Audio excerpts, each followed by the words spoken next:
How do you build your own strategy? Beginner series 108. After that, there's only 109, and then you've finished beginner series 100.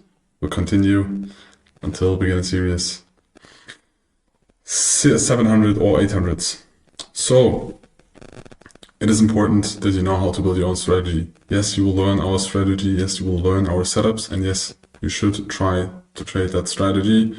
But the most efficient and long-term successful way will be that you combine this either with your own stuff or you create your own strategy. Because that way you will have trust. You will have adapted the strategy to your personality, to the time you can spend in the markets, to the way you view the markets, to the assets you want to trade. So, how do you build your own strategy? Step 1, you need an idea. Either you analyze just price, either you analyze just volume, either you combine it, you just analyze fundamentals, or you work in a logistics company and you think about, oh, we have some data that is maybe publicly available of logistic companies in your company, but also other companies because they are published in statements. And then you start to analyze those numbers and combine those logistic numbers of all the companies in Germany and analyze them and then try to build a strategy out of this with logistic companies that are maybe traded in the country next to your country, because maybe there's a time delay between the logistics of your country you're living in or you're working in and the company next to your country, because most likely there's an interconnection of the economies. Just an idea.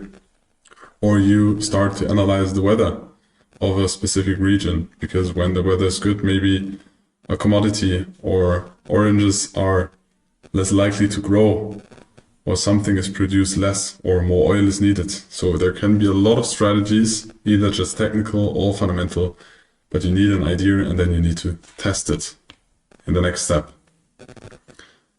Then you need to define the strategy, so you have an idea, then you test it, then you define the strategy. It can be discretionary, but you still should write down or define or write down some context or the process, and then you need to execute it. After you falsified it and you tested it, you defined it, you wrote it down, you need to execute it and you need to test it live. And when you test live, you still need to continue to evaluate it. So to falsify it, to improve it, to add a new idea, to add a new component to the strategy. So most of the time strategies are no static thing. You adapt strategies to market conditions, to volatility, to new assets. And it's not you create a strategy one time. Yes, it's gonna most likely work for a long time, but at some point most likely it will not work, because the more people you know about an edge, it's less likely that it will work out. We know that our strategies that we trade, most likely they will work for maybe a couple of years, but at some point maybe they will not work anymore because there are new algorithms, or the price behavior changes because asset classes are now open 24/7 in 5 years in the future or 10 years in the future. We don't know that, and you don't know that as well. So this is the general process or circle of step 1. Is always the idea. Secondly, then at some point you need to define the risk management. So you should know your risk profile, and that should be based on your personal risk aversion. So how much are you willing or comfortable to risk? It's different. When you don't have a family, when you don't have somebody relying on you, your risk appetite, in my opinion, should be way higher than if you have a family, if you have a partner, or not that much saving, then you should be way more risk averse. But you need to define this for yourself and the strategy. Then the metrics of your strategy, like what are the fundamentals, price, what's the volume, what's the data you analyze, what are the market conditions, what's the asset, what's the liquidity, when's the asset going to change, are we in a highly liquid phase, are we in a less liquid phase, do we have more volatility, less volatility, high interest rates, low interest rates, what market conditions does your asset work on, do you prefer more volatile market conditions, or do you prefer less volatile market conditions like second half of December or very often in the summer where you have less volatility? You need to define this as well. And you need the risk management, which is the essential part. How much are you going to risk per trade? How much are you going to risk in general? But we will dive deeper into that in the next modules. I think it is going to be series 600, where we have an own series just about risk management. Step 3 then is monitoring and journaling, because you need to re-evaluate your strategy and adapt it to market conditions, or improve it, or simplify it. So you need to track your trades. You can use a software, you can also do it manually. For example, in my FX book, FX Blue, just pen and paper, the things we went through in the journaling part already. And you also need to keep an active personal journal of your trades, so you also see the process. Did you stick to your strategy, and was there a loss because the strategy created a loss, or was there a loss because you behaved differently because you did not stick to the process? And in step 4, you need to build a daily routine so you can implement and execute your strategy. It's more easy if it's an algorithmic strategy, but most of the time it is not. So you need to make sure that you show up. And in this example, we created a example of routine, and that routine kind of I was sticking to for 1.5 years. When I decided for myself I want to spend a lot of time in the markets or with the markets, to understand the markets, to get a feeling for the markets. Nowadays it's not that intense anymore, because I also focus on other projects. But I think if you start and you have the possibility to do that, try to spend as much time in the markets. But the most important thing is that you have a routine, that you show up daily and do the same tasks or the same things daily. So for example, 6:30 to 7:30, you just wake up, breakfast, coffee, go for a walk, do some sports, whatever, time for yourself. 7:30 to 8:30, you prepare for the markets, you check what happened overnight. Are there any news? Because somebody is always awake on planet Earth, and that has an influence on the markets. So when we sleep, you still need to know what happened on the other side of the Earth. 8 to 8:30, maybe there is a first trade.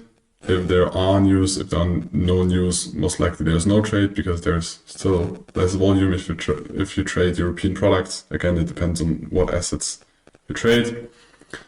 8:30 to 9, you do the technical analysis, you prepare for the day. In our case, we prepare our day trading zones, where we have areas of interest where we want to trade. 9 to 12, you trade, you wait for setups, you analyze the markets. Sometimes you just sit there for 3 hours and there is no setups. That's fine.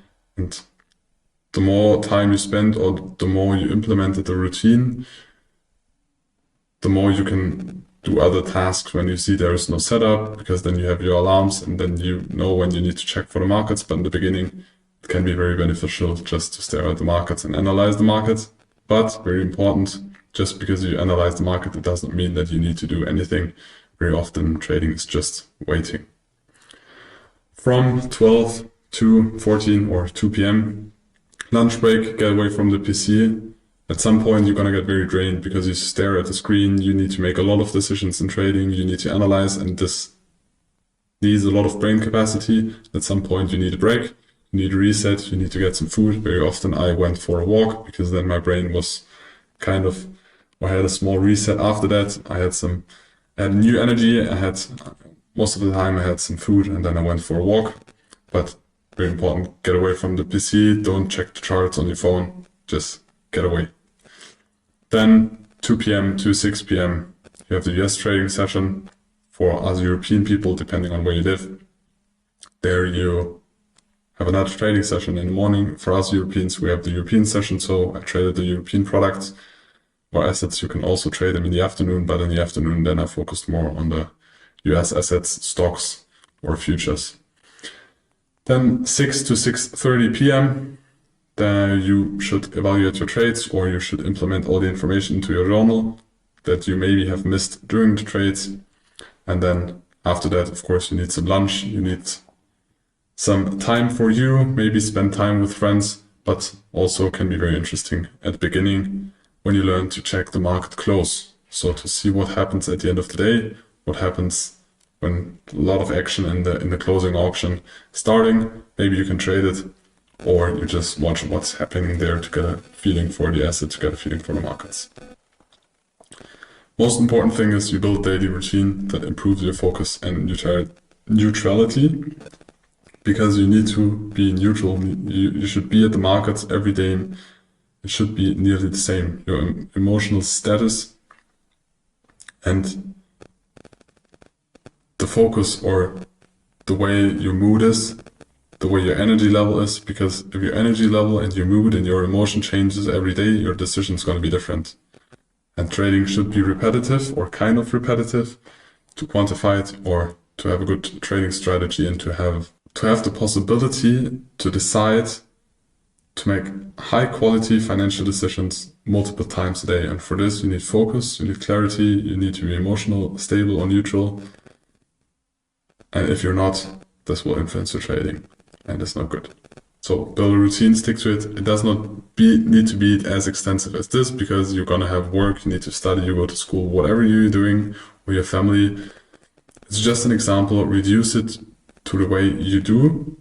If you start new, this can be a very efficient one. And feel free to use cognitive enhancers. For example, in the morning, I had a lot of caffeine before I traded because then I realized that I was more focused, but I stopped consuming caffeine most of the time. Until lunch, I consumed caffeine and then I stopped because otherwise I had bad night's sleep and then I would not wake up in the morning after. And then I was late at the markets. I wasn't able to prepare as good. All this has influence in your trading decisions. And you should always include physical activity, either in the evening or go for a walk on the lunch. You need physical activity, otherwise you're not going to be healthy. And when you're less healthy, you're going to make worse decisions most of the times. Now we continue with the last part of Beginner Series 109, how to build your individual trading success.